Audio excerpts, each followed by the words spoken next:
Esports' validity as a sport is perhaps the most contemporary question I've covered so far. I know I start every video with blah blah blah is a relatively recent question, because it obviously is because video games are such a new thing. But even in the vacuum of video game history, esports have only been around for 10 years or so in any significant way.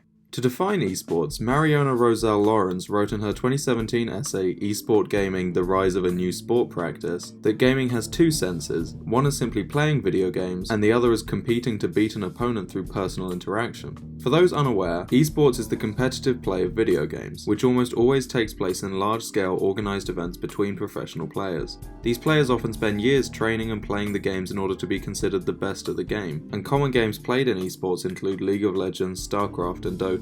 Esports have mostly been pioneered in Asia, with it now being considered the national sport of South Korea by many. However, due to the advent of live streaming sites like Twitch arising at around the same time as esports and being the perfect platform to broadcast them on, esports have gained popularity around the world, with more and more tournaments every year arising in the West, particularly in North America. In the United States, esports are projected to become the second most watched sport by 2021, with viewership expected to reach 84 million, surpassing both MLB and NBA, and second only to the NFL's gargantuan 141 million viewers. However, despite such high viewing figures and the fact that it has sport in the name, esports still has trouble being viewed as a sport by the mainstream. The biggest reason for this is of course that games don't require a level of physical fitness to achieve. Every other mainstream sport like football or baseball requires an amount of physical fitness and prowess that games simply don't need. Although this makes games more inclusive, since it means that besides physical disabilities they're basically accessible to anyone, it also means that games have a harder time being taken seriously as a sport.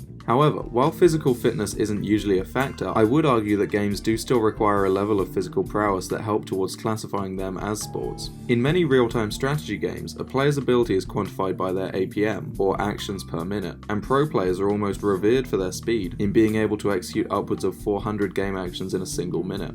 Dictionary.com defines a sport as an athletic activity requiring skill or physical prowess and often of a competitive nature, and one of the examples it gives is racing. If racing, a sport in which a participant essentially sits in a chair spinning a wheel, can be considered a sport, then it only seems fair to consider esports one too, since it essentially falls under the same heading. Besides this, esports mostly fits the definition, with a little question mark by the athletic part. However, in spite of this fact, people outside of gaming circles still doubt the validity of games as a sport.